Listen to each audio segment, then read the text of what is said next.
This one's called a banded wall open. What you're gonna do is, I'm just gonna show you for demonstration purposes, putting a yoga block to the wall. So your inside leg is gonna be close to the wall here.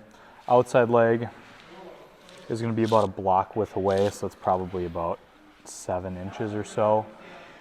You're gonna take a band like this. Arm's gonna be pinning against the wall, and you're gonna rotate open. You can turn the head with it. Goal is to try to get that back arm flat against the wall, okay? The reason the block is here is because if I take my knee off the block and I allow my pelvis to rotate, it's really easy for me to go back. So what I want to do is I want to stabilize and dissociate the upper from the lower body and rotate open. So once you feel really comfortable, like you can control that, you don't need a block there. But try to go back as far as you can. If you make it all the way to the wall, use a little bit tighter of a band. This is a kettlebell RDL. You can do this with 2 dumbbells as well, but I'm just gonna show you with a kettlebell. So with the RDL, I'm just gonna show you from the side. What I wanna do is I wanna unlock my knees, okay? Once my knees are unlocked, they're not gonna bend any further than that, so I'm not gonna squat anymore. What I wanna feel like I'm doing is I'm pushing my glutes back and hinging over at the waist. I should feel a good little hamstring stretch.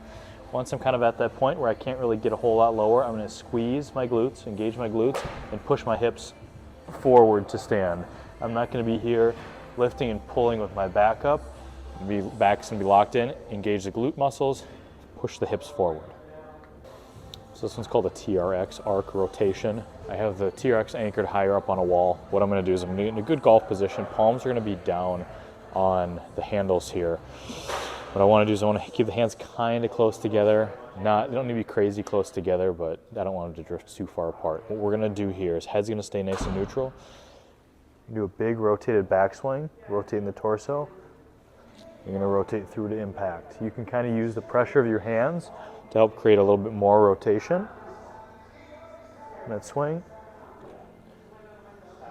Rotate through, keeping the head nice and neutral. This one's called a dumbbell squat, jump, squat.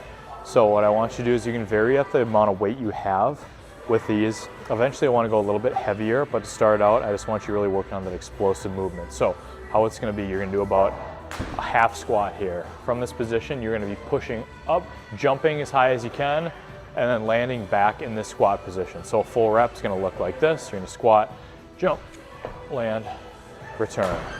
Squat, jump, land, return. And I don't want it to be a squat, pause, jump. It's gonna be kind of just squat, jump, return.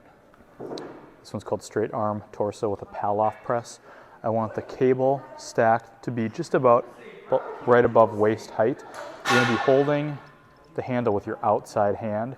Inside hand is just gonna kind of go for a ride. It can help a little bit here. What you're gonna be doing is you're gonna be in a good athletic position, and you're going to be ripping across your body, maintaining stability in the lower body. So I don't want you sliding over, anything like that, okay? That's the torso part, and then there's the Palloff part, which is the core press exercise. So it's gonna be here, pulling apart, bring it back to the middle, engage the core, press, hold it for a second, bring it out, rip it across, Palloff press, bring it back, put it across, press it out. This is called a prone angel here. So what we're gonna do is I just have 2-pound weights here. You don't need to have weights at all if you don't want to.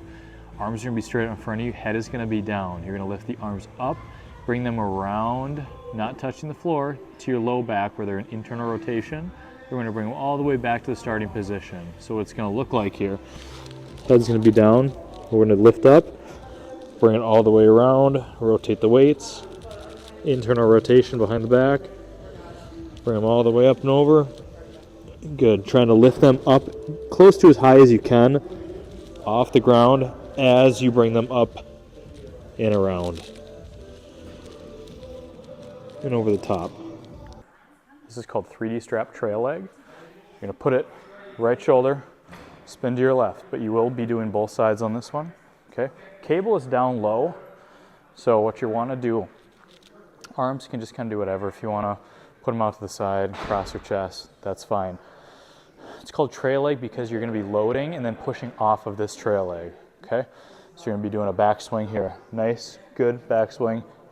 This is gonna be pulling you into rotation, so it's gonna kind of assist with that torso rotation, but you're also gonna feel fairly loaded on this trail leg.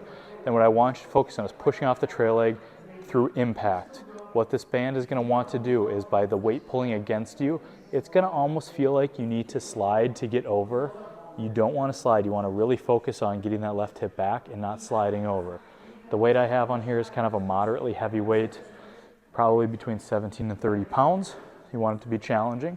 So you're going to be loaded here, and then you're going to be pushing off that leg and preventing yourself from sliding. So that hip's going backwards to a nice impact position. Load that backswing, push off this trail leg, driving through. So this one's called the 3D strap torso drive. What I want is you're gonna take this, put it through your right shoulder, spin it around your back. This is gonna go underneath your arm, okay? So you're gonna be facing the cable right here. What I want you to do, arms are just gonna be here. Hips can turn some, but the focus is not to drive and turn the hips. You're gonna be rotating the body, let it passively pull you so you have good shoulder turn. From this position, you're gonna fire, not as hard as you can, but you're gonna fire and rotate the torso the opposite way. Okay, same thing. Load and fire. We'll do both sides on this one. So this one here is called the Mark Bull kettlebell wall turn. What I want to do is I want to position myself about 3 feet or so away from the wall, because when my back leg goes onto the wall, I want to pretend and feel like I'm kind of in a golf address position. So my golf address position's here, and you can even do this if you want to. Line up like you're going to hit a ball. That's kind of your position there. Take a kettlebell or a dumbbell tight to the chest. Doesn't leave the chest, it's on there the whole time. You're stabilizing, about 80% of your weight is on this lead leg, about 20% is pushing into that wall with the other leg. You're going to rotate as far as you can to the right and left, keeping your head neutral. So rotate, turn, and you're going to rotate the opposite direction. Really focusing on stability as you rotate through. You're going to do both legs on this one.